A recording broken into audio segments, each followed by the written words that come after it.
Olá pessoal, então mais exercícios sobre poder, Estado e democracia. Então vamos lá, em 2017, durante o Estado Novo é um período em que o Vargas governou ditatorialmente, digamos assim, né, o Brasil, 1937 a 1945.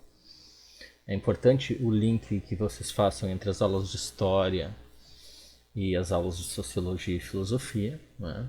São, são disciplinas correlatas, né? A gente linka uma com a outra. As questões normalmente misturam, como esta aqui misturam as disciplinas, né? No Enem. Vamos ver. Durante o Estado Novo, os encarregados da propaganda procuraram aperfeiçoar-se na arte da empolgação e envolvimento das multidões, certo? Através das mensagens políticas. Nesse tipo de discurso, o significado das palavras importa pouco, pois, como declarou Goebbels,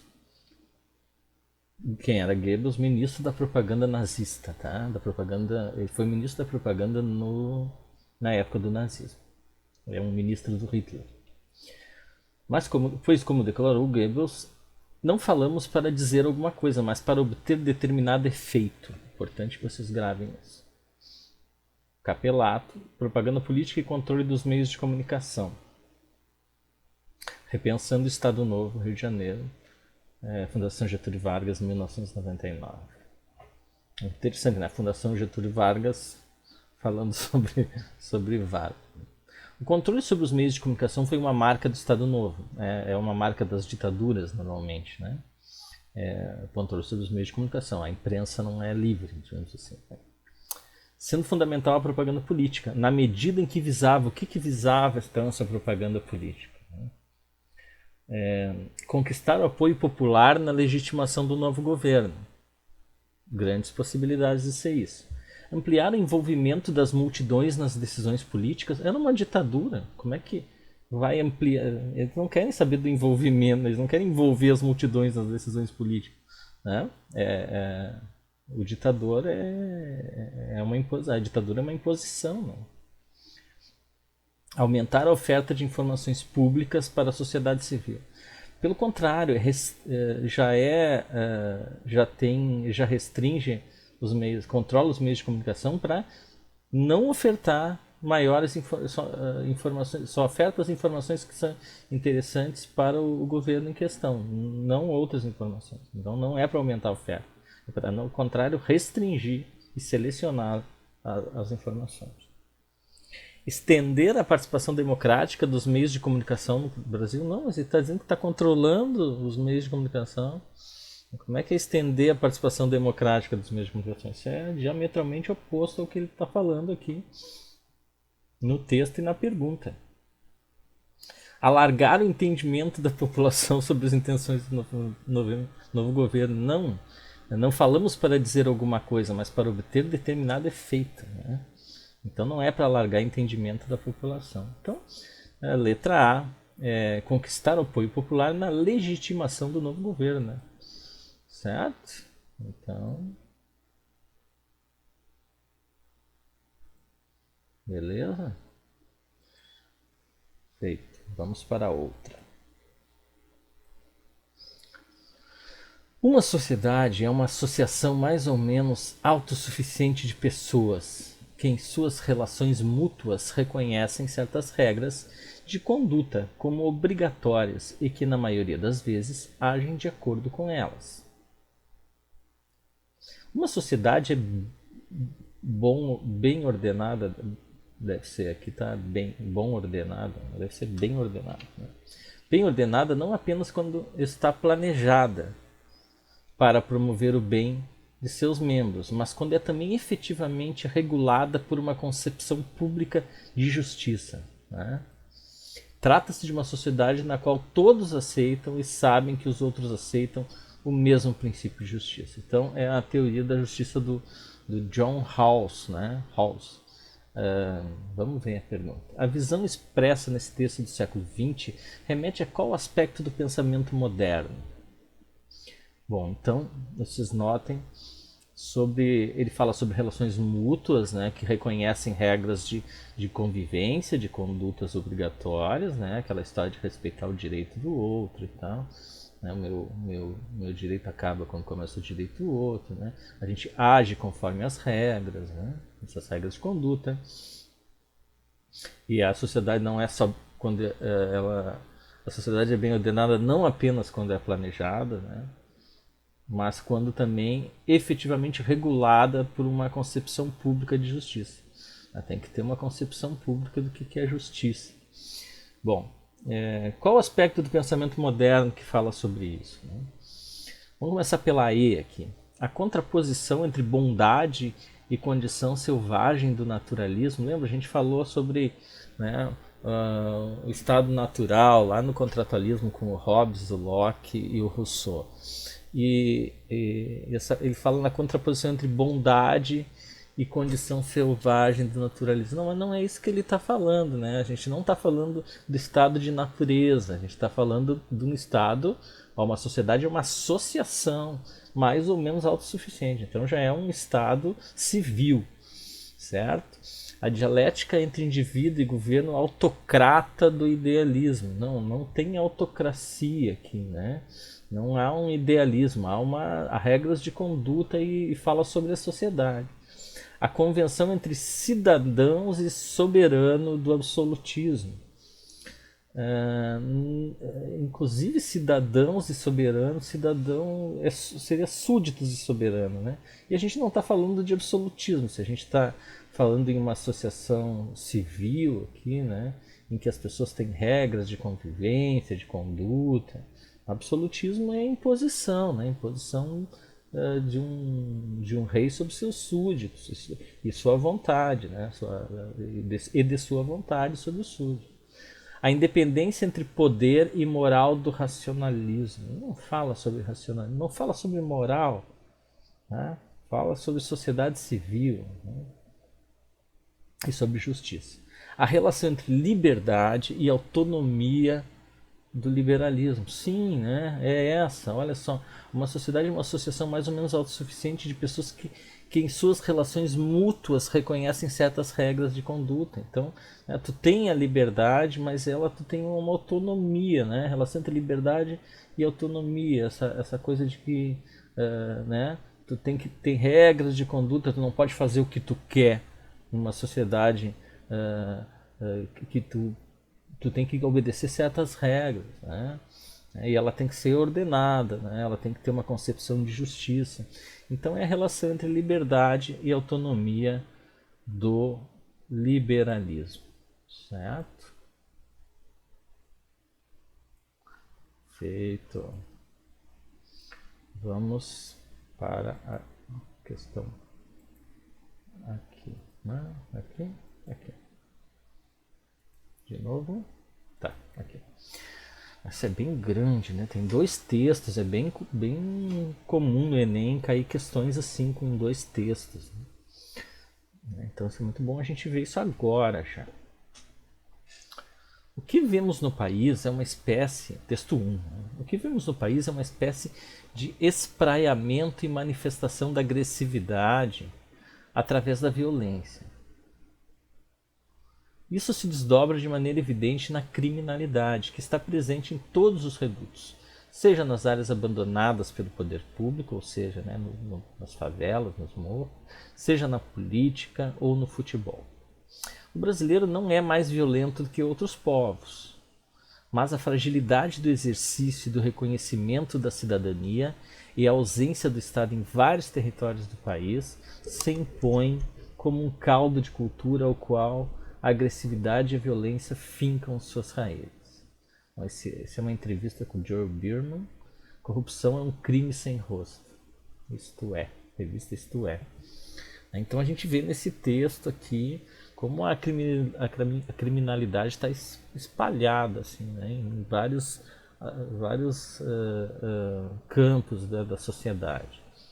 Isso muito devido a uma fragilidade da nossa cidadania, né, da nossa consciência como cidadão, e também em relação à ausência do Estado em vários territórios, como eu comentei ali, por exemplo, nas favelas. Texto 2. Nenhuma sociedade pode sobreviver sem canalizar as pulsões, né? Ou seja, os nossos impulsos, né? Os nossos desejos, nossas pulsões e emoções do indivíduo, né? Nenhuma sociedade pode sobreviver sem canalizar as pulsões e emoções do indivíduo, sem um controle muito específico de seu comportamento. Nenhum controle desse tipo é possível sem que as pessoas anteponham limitações umas às outras. E todas as limitações são convertidas na pessoa a quem são impostas, em medo de um ou outro tipo. Bom, esse aqui é um trecho do Norbert Elias, do Processo Civilizador, sociólogo, né? Considerando-se a dinâmica do processo civilizador, tal como descrito no texto 2, o argumento do texto 1 acerca da violência e agressividade na sociedade brasileira expressa a. Então, quer saber o quê? Né? A gente considera a dinâmica do processo civilizador nesse texto 2. Então, pergunto o argumento do texto 1 acerca da violência, né, que fala dessa violência espalhada ou espraiada, como queiram, né, acerca da violência e agressividade. Então, o argumento do texto 1 acerca da violência e agressividade na sociedade brasileira. O que expressa, então, o texto 1 sobre a violência e a agressividade? Essa é a ideia. Expressa a incompatibilidade entre os modos democráticos de convívio social e a presença de aparatos de controle policial. Né? Vamos deixar em aberto. Manutenção de práticas repressivas herdadas dos períodos ditatoriais sob a forma de leis e atos administrativos. Inabilidade das forças militares em conter a violência decorrente de ondas migratórias nas grandes cidades brasileiras. Não fala sobre ondas migratórias, né, gente? Não fala. Dificuldade histórica da sociedade brasileira em institucionalizar formas de controle social compatíveis com valores democráticos, né? Então, né? Essa é a resposta. Né? Vamos ver a E aqui. A incapacidade de instituições políticos legislativas em formular mecanismos de controle social específicos à realidade brasileira. Bom, a sociedade brasileira ela tem essa dificuldade, né, de criar formas de controle social, né, narrativas e também a presença das instituições nas áreas mais historicamente periféricas e que não possuem essa presença do Estado. Então, acaba que o Estado fica no asfalto, né? Essa dicotomia entre asfalto e morro, e no morro não há essa presença, né? Então, e não é só o governo, né? A sociedade em si deve exigir e deve trabalhar para essa institucionalização, né, dessas formas de controle social, né, e sempre compatíveis, não através da violência, assim, mas a partir compatíveis com valores democráticos, ou seja, incluir a presença do Estado nos morros é para inclusão social, né, das periferias.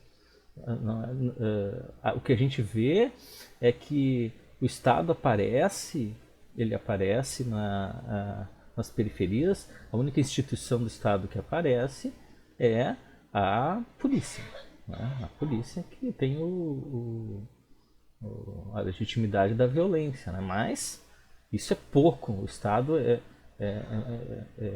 essa presença é muito restrita.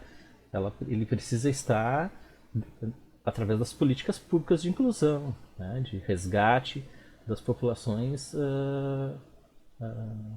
menos favorecidas. Né? Isso é através de narrativas? Pode ser, mas é também através de políticas públicas. Né? Isso é controle social, certo? Porque acaba que a gente enxerga o asfalto como privilegiado e as periferias fora do fora da sociedade, né? Excluídas, né? Certo? Então, dificuldade histórica da sociedade brasileira. Opa, institucionalizar formas de controle social compatíveis com valores democráticos. Certo? Vamos para a próxima.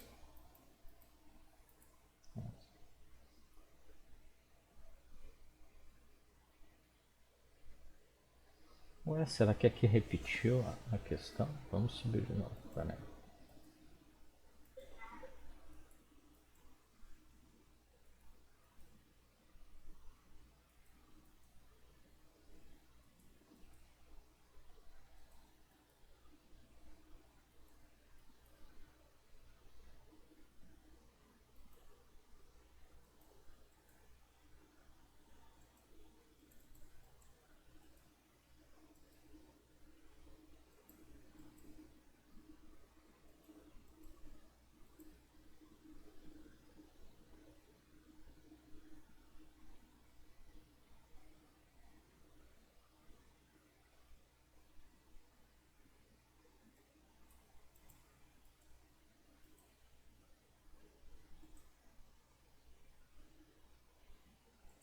Pois é, pessoal, acho que eu ratei aqui no.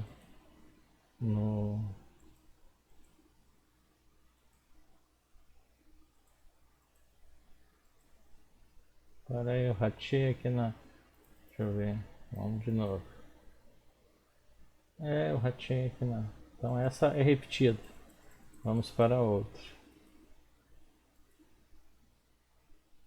Vamos para outra. Já foi vista essa questão. Vamos lá, olha só. Enem 2016.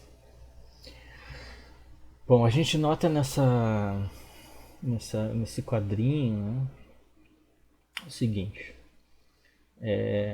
Vamos ler o quadrinho. Essa sou eu com 10 anos de idade em 1980.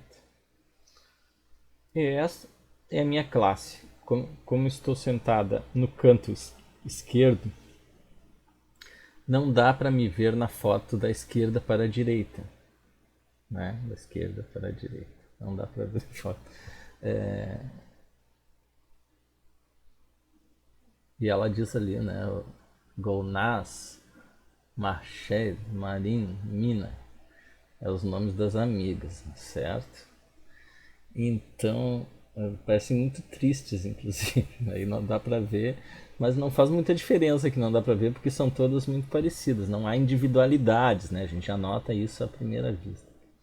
Em 1979 aconteceu uma revolução que depois foi chamada de Revolução Islâmica.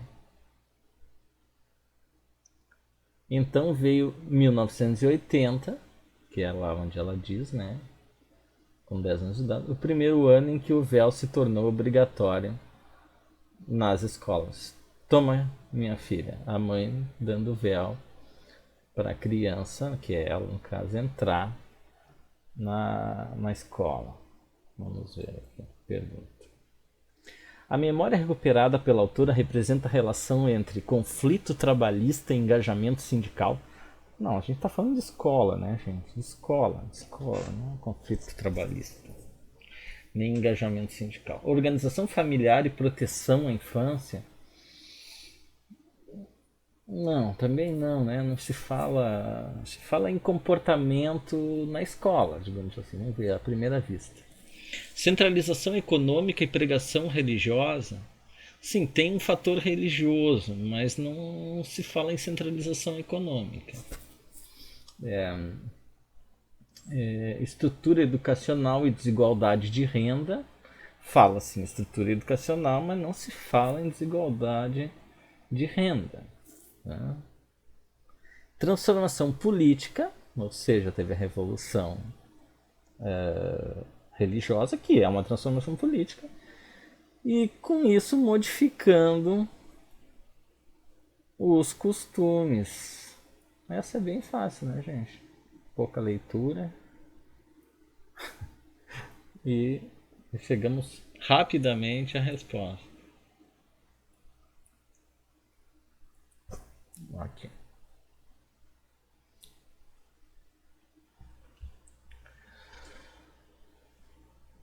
Olha só, esse é o livro do Sérgio Buarque de Holanda, Raízes do Brasil, que era muito interessante que a gente estudasse em sala de aula, né? Então, eu acho bem difícil que dê tempo, mas né, vamos ver a questão. Em sociedade de origens tão nitidamente personalistas como a nossa, é compreensível que os simples vínculos de pessoa a pessoa, independentes e até exclusivos de qualquer tendência para a cooperação autêntica entre os indivíduos, tenham sido quase sempre os mais decisivos.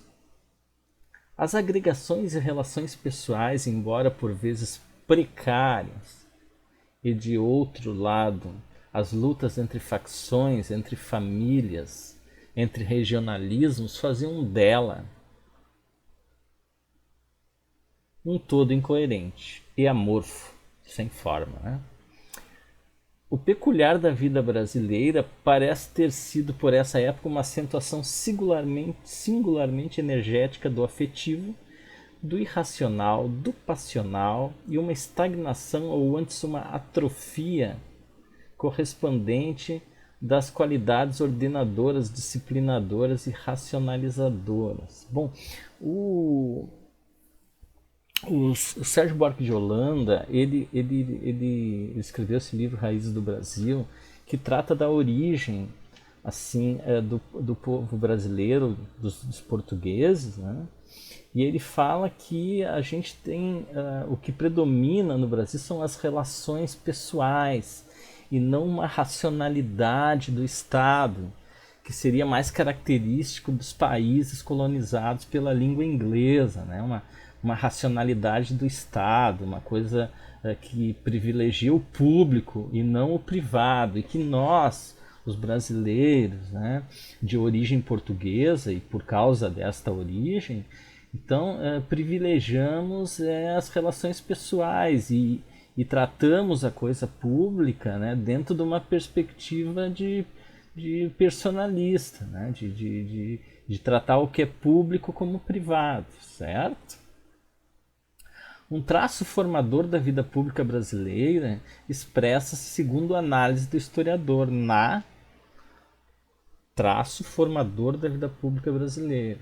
Expressa-se segundo a análise do historiador na rigidez das normas jurídicas. Esse é o traço formador da vida pública brasileira, segundo ele? Não, né? Não há rigidez das normas, não se fala nisso aqui, né? E não é, segundo ele, um traço formador da vida pública. É a prevalência dos interesses privados. Olha, é o que a gente estava falando, né? Mas vamos ver, deixa aí em aberto. Solidez da organização institucional, ao contrário, né? Ele diz que as nossas relações são frouxas e tendem ao privado. Legitimidade das ações burocráticas, não, ele fala que a nossa burocracia também não é desenvolvida como a burocracia tratada por Max Weber, né, e que é característica das sociedades liberais, né, e que tem como característica a burocracia, a forte burocracia e o racionalismo. Né? Estabilidade das estruturas políticas também não. Então é a prevalência dos interesses privados, né, gente?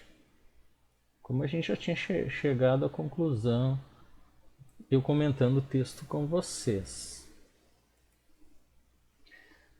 Vamos ver. 24 minutos. Agora eu acho que deixa eu ver. Vamos ter que encerrar por aqui. Abraço.